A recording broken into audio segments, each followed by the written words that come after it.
A velocidade da internet é determinada pela largura de banda da sua conexão, ou seja, pela quantidade de dados que é enviada e recebida. E aqui estamos falando de velocidade medida em segundos. A internet pode chegar até você através de vários meios. Entre eles eu posso citar alguns que talvez sejam os principais, que são eles: cabo coaxial, cabo de telefonia com tecnologia DSL, fibra óptica e radiofrequência. Quando você assina um serviço de internet com o provedor, você espera que esse serviço traga para você conexão de qualidade, com estabilidade e confiabilidade. E daí você começa a buscar meios de mensurar aquilo que o provedor entrega para você. E será muito comum você ouvir termos como download, upload, jitter, latência, dentre outros. Então vamos entender o que é cada um desses itens e como você pode mensurar a qualidade da sua conexão com a internet para saber se o que você recebe do provedor bate com aquilo que você contratou. Mas antes, se liga na minha vinheta.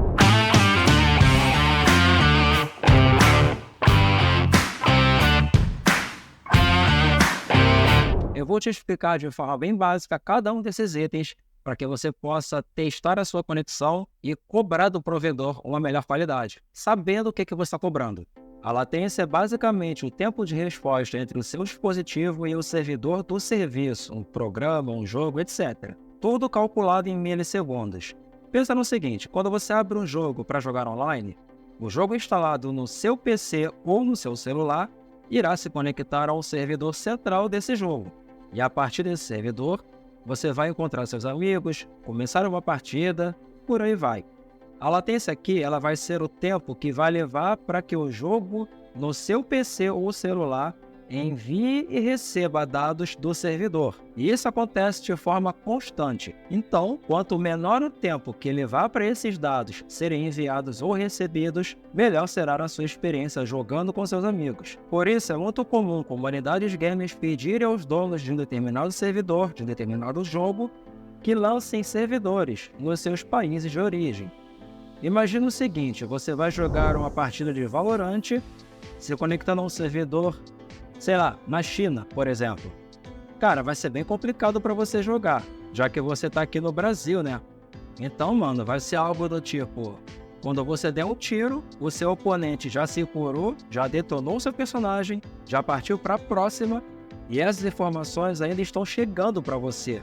Claro, eu tô exagerando um pouco, né? Mas é para você sacar a ideia. E essa parada da latência influencia em tudo, desde uma jogatina online ao download, upload ou até o acesso a um serviço de streaming como Netflix, Hulu ou Amazon Prime. Então já sabe, quanto menor a latência, melhor. E assim, você vai ver pessoas se referindo à latência como o ping, tá? Mas, não é bem a mesma coisa, mas serve ao propósito. Já o download é a velocidade com que você consegue baixar algo da internet. Vale lembrar que até quando você simplesmente visita um site, ele também é baixado para o seu PC, pelo seu navegador. E após isso, ele é exibido para você. Tudo na internet funciona via download e upload, ok?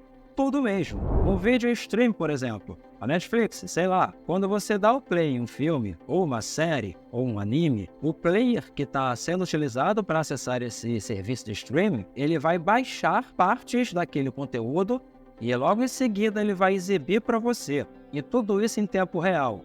E tudo isso também acontecendo durante toda a exibição daquele conteúdo, sacou? Tudo é download. Por exemplo, quando você abrir um site, sei lá, o teu perfil no Facebook, é um download que está rolando ali, na verdade vários, né?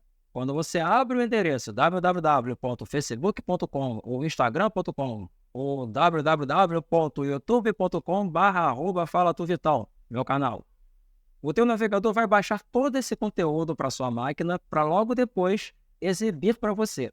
E claro, aqui está falando em milissegundos, então você não percebe, na maioria das vezes, que está rolando esse download, sacou? O upload é o processo inverso do download. É quando você envia algo para a internet. E aqui também vale para tudo. Por exemplo, um formulário de cadastro de um site ou um formulário de login. Quando você preenche aquele formulário e clica no botãozinho para enviar, o seu navegador está enviando os dados para o servidor daquele site ou daquele serviço. Ou seja, você está fazendo o upload de dados. E isso vale para jogos, programas, sites, streaming, tudo. Tá fácil entender até aqui? Então já deixa o like, ativa o sininho, se você não for inscrito, se inscreve no canal e vamos embora seguir o baile. Bom, entendemos pelo menos o básico até aqui, e agora talvez você comece a se perguntar algumas coisas, como por exemplo, será que a minha internet está rápida? Será que ela está batendo aquela velocidade que eu contratei para o provedor? Como é que eu faço para descobrir se a velocidade que eu recebo é a velocidade contratada? Como é que eu faço para descobrir se a qualidade da minha internet é boa? Para esse tipo de pergunta, existem vários sites, ou melhor, serviços, que vão tentar te ajudar a compreender a sua velocidade de conexão com a internet. Mas se liga, qualquer um desses testes são válidos apenas no momento do teste. E todos esses testes dependem de milhares de fatores na sua rede interna, ou seja, na rede da sua casa. Um monte de coisa acontecendo na sua rede pode interferir no resultado do seu teste. Eu vou tentar te explicar um pouco melhor essas coisas acessando um site que é muito comum para fazer testes com relação à internet. E aqui é o site Speed Test da Ookla. Se você colocar no Google Speed Test, o primeiro resultado que vai aparecer vai ser esse que eu estou me referindo. Mas você pode usar qualquer outro site de testes de desempenho de internet. Todos eles vão te mostrar praticamente as mesmas coisas. Então o tutorial que eu vou estar te apresentando agora serve para qualquer um desses sites ou programas de celulares para fazer testes. Eu vou clicar aqui no Speed Test da Ookla, aceito os termos de privacidade e basicamente eu vou clicar em iniciar o teste. Durante esses testes, repara que o Speed Test aqui da Ookla vai te mostrar algumas informações sobre o seu próprio provedor de internet e o provedor, ou melhor, o servidor que ele está se conectando para realizar os testes. Aqui ele vai mostrar que ele tentou fazer uma conexão entre o meu provedor, que é a New Link Telecom, com o servidor Edge1, que também está localizado aqui no Rio de Janeiro. Esse site e a maioria dos outros que fazem esses testes, geralmente eles vão tentar fazer a mesma coisa. Eles vão tentar encontrar um servidor para realizar os testes mais próximo possível do seu endereço, porque quanto mais longe, pior a qualidade do resultado dos testes. Lembra da latência? Então, basicamente é isso. Quanto mais longe, maior vai ser a latência. Quanto maior a latência, pior qualquer tipo de teste que você faça com relação à internet. Antes de a gente continuar, eu preciso esclarecer duas coisas muito importantes. A primeira é com relação ao tipo de conexão que você está utilizando para realizar esses testes. E aqui eu estou falando de conexão cabeada ou conexão wireless. A conexão cabeada, além de ter uma melhor estabilidade praticamente total, claro, vai depender de se você fez a parte de estrutura de rede da melhor forma possível, se você fez corretamente. Vale lembrar que aqui no canal tem um vídeo mostrando como conectorizar, como preparar um cabo de rede, tanto com tomada macho quanto com tomada fêmea. Com isso você consegue refazer a sua estrutura de rede, refazer a conectorização de cabos e ter a melhor qualidade possível, pelo menos na parte interna, que diz respeito à sua residência. Link aqui nos cards e também na descrição para facilitar. Só voltando, a conexão cabeada vai conferir para você melhor estabilidade, melhor velocidade e, em teoria, menores limitações. A conexão wireless, ela vai depender de vários fatores. Os principais são, primeiro, a velocidade máxima que o teu roteador de internet consegue trafegar dados nessa rede wireless. Então, por exemplo, vamos supor que a sua internet é de 300 MB, 300 Mbps. E o seu roteador, ele comporta velocidade de conexão via wireless de até 150 ou 200 Mbps. O que significa? Que qualquer dispositivo na sua casa que estiver conectado nessa rede wireless vai navegar com velocidades de no máximo 200 Mbps. Independente se a sua conexão com a internet tem 300 ou 500. O teu limitador é o teu próprio roteador de internet. Então, esse é um problema. Esse é o primeiro problema que tem na rede wireless. O segundo problema são as barreiras que você tem. Paredes, coisas assim. Quanto mais barreiras, pior o seu sinal. E o terceiro problema é a distribuição de sinal numa rede doméstica. Quanto mais dispositivo conectado nessa rede, pior o sinal para o seu dispositivo. Então, se você realizar um teste desse, o speed test, teste de velocidade, a partir de um celular ou de um notebook conectado via rede wireless, a possibilidade desse teste não ser confiável é muito grande. Então, se for possível, faça os testes de conexão sempre de um dispositivo conectado numa rede cabeada, para você não ter limitadores. O segundo ponto, óbvio, é a quantidade de pessoas conectadas na sua rede. E aqui não faz diferença se são pessoas conectadas via wireless ou via rede cabeada. Quanto mais gente conectada, significa que tem muito mais tráfego de dados, download e upload. Isso vai interferir nos seus testes de conexão, porque você não vai estar fazendo um teste usando a tua conexão, a tua velocidade de internet máxima naquele momento. Então, se for possível, pede para a esposa, para o filho, para a namorada ou namorado, pede para geral desconectar da internet para você fazer esses testes, para ter a maior confiabilidade possível, sacou? Voltando aqui para o nosso teste, a primeira informação que o site vai mostrar é a velocidade de download em Mbps. Logo do lado, a velocidade de upload. Aí embaixo, alguns dados. Por exemplo, o ping em milissegundos, aqui é a latência de espera, ou seja, é o tempo que levou para o meu ping começar a funcionar nesse teste. Aqui do lado é a latência de download e aqui do lado a latência para upload. Você ligou que tem latência para tudo? Pois é, olha como isso é importante. Mas vamos entender as coisas. O meu ping, a minha latência geral, né, ele está batendo 1 milissegundo. Isso é quase perfeito. A minha velocidade de download está batendo, em média, 199,54 Mbps. A minha velocidade de upload está batendo 104,29 Mbps. Aí você, de repente, pode se perguntar o seguinte: Vitão, está batendo ali em média 200 MB. Então, por que quando eu faço um download, o download vem no máximo a 20 MB? Eis a questão. Vamos supor que você contratou um serviço de internet que te oferece, sei lá, 200 MB de internet, que é o meu caso aqui. Até aí tudo bem. Só que tem um problema. A velocidade que o provedor vai te mostrar na sua oferta, na sua propaganda, não é a velocidade que a gente está acostumado a visualizar na internet. Funciona assim. O provedor te oferece 200 megabits. Sacou? E a gente está acostumado em megabytes. Então, existe uma tabela de conversão de bits para bytes. Cara, basicamente você vai pegar o valor total de bits e vai dividir por 8. Tá? Só que assim, cara, existe uma margem de erro para mais ou para menos. Então, existe ali um percentual mais ou menos convencional, que é de 10%. Então, para a taxa de download, geralmente se considera o valor ofertado pela operadora dividido por 10. Então, se a tua operadora te ofertou 200 Mbps, divide por 10 vai dar 20. A sua velocidade de download vai ser de 20 megabytes por segundo. Sacou? Já o upload é um pouquinho mais complexo e não existe um valor aproximado ou uma média aproximada ou um percentual aproximado que eu possa te dizer. Existem coisas mais ou menos pré-estabelecidas de acordo com cada provedor. Aqui no meu caso, a minha taxa de upload está batendo 104,29 megabits por segundo. Dividido por 10, daria mais ou menos 10 Mbps, 10 megabytes. Show! De fato vai bater isso para mim, tá? Só que aqui tem um detalhe. A taxa de upload não segue, por via de regra, o percentual que você calcula em cima da taxa de download. Por exemplo, você pode ter um provedor de internet ofertando 200 MB para você por, sei lá, R$120. Você, por esse provedor, pode receber, ou melhor, você vai receber um total de 20 megabytes por segundo de download. E para esse provedor em específico, talvez a sua taxa de upload seja 100 megabits, que vai dar, em média, 10 megabytes por segundo. Beleza. Qual o problema?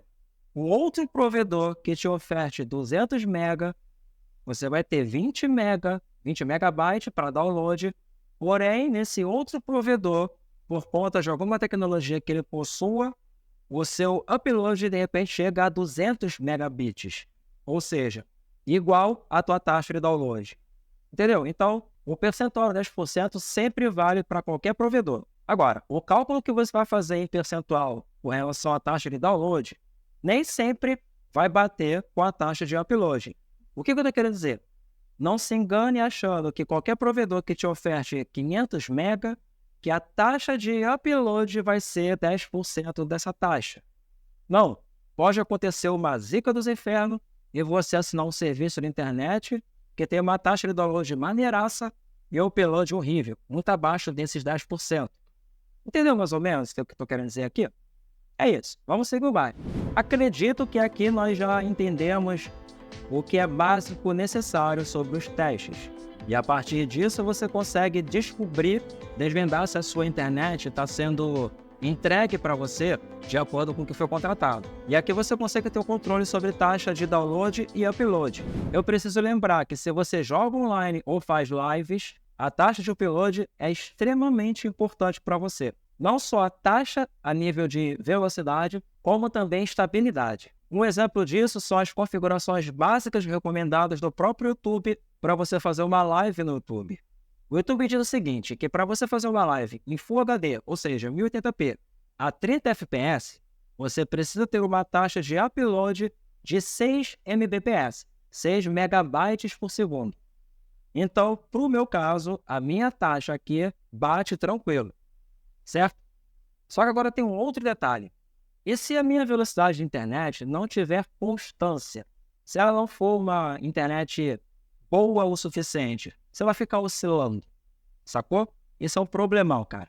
Então considere sempre o seguinte, no caso de lives, tanto para o YouTube quanto para o TikTok, Instagram, Twitch TV, qualquer outro serviço do tipo, sempre tente considerar as configurações básicas, mínimas para você fazer a live e levando em conta a tua velocidade de upload sempre um pouco acima daquele mínimo que o serviço, que o provedor te indica como configuração, para você não ter problema, cara, tá bom?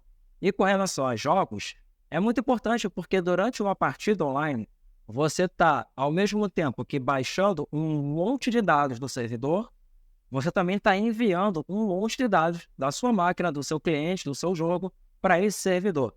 Então, se você tiver uma taxa do upload que oscile muito ou que seja muito baixa, provavelmente vai atrapalhar sua jogatina online. E você não vai querer isso, cara. Confie em mim. Agora que nós temos uma boa noção sobre esses valores, sobre o que cada um desses termos significam, acho que dá para você se aventurar nos testes e começar a compreender a sua velocidade de conexão com a internet. Eu não comentei sobre o jitter. O jitter é a relação de atrasos que podem ocorrer na comunicação entre a sua máquina e o servidor. Por exemplo, vamos supor que você pegue um pacote de dados e envie para o servidor. Vamos supor que esse pacote possua 4 KB e que você envia 1 KB por segundo. Em teoria, você vai levar 4 segundos para enviar esses 4 KB. Show! Só que o que é o jitter? Vamos supor que durante o tráfego desses dados, sei lá, é pacote A, B, C, D. Vamos supor que durante o tráfego, durante o envio desses pacotes para a internet, para um servidor qualquer, o pacote C, por algum motivo obscuro, levou 2 milissegundos para chegar. Num teste de velocidade, geralmente você vai ter um resultado indicando que você levou 4 milissegundos para enviar 4 pacotes. Sacou? Só que na prática foram 6, porque um pacote levou o dobro de tempo. Esse intervalo de tempo que causou essa ruptura no padrão de envio é o jitter. Entendeu? O jitter também pode ser entendido como a estabilidade da sua conexão. Basicamente é isso, porque se você está fazendo uma live e está enviando dados da sua câmera, microfone e tal para o YouTube, por exemplo, se você tiver oscilações durante o trajeto que esses dados percorrem até chegar ao YouTube, que são jitter, essas oscilações, você vai ter um problemão, cara, com a sua live. Você vai ter perda de pacote, você vai ter a sua live picotando, perdendo a resolução e uma série de outros problemas. Bom, basicamente é isso. É uma explicação bem simples, mas é para você ter uma ideia do que se trata isso. Cara, sabendo os dados oficiais que a operadora te oferta na hora que você contrata, entendendo o que são esses termos e como fazer os testes de conexão, eu acho que agora você não vai mais ser enganado por uma operadora qualquer. E, talvez mais importante, caso a sua velocidade nunca bata aquela média que é proposta pela operadora, você vai ter provas suficientes para reclamar, por exemplo, com a Anatel e correr atrás dos seus direitos. Tá bom? Eu espero que tenha sido útil. Se você ainda não for inscrito, se inscreve no canal, deixa o seu like, deixa seus comentários aqui e compartilha com seus amigos. Valeu, galera. Tamo junto. Até a próxima.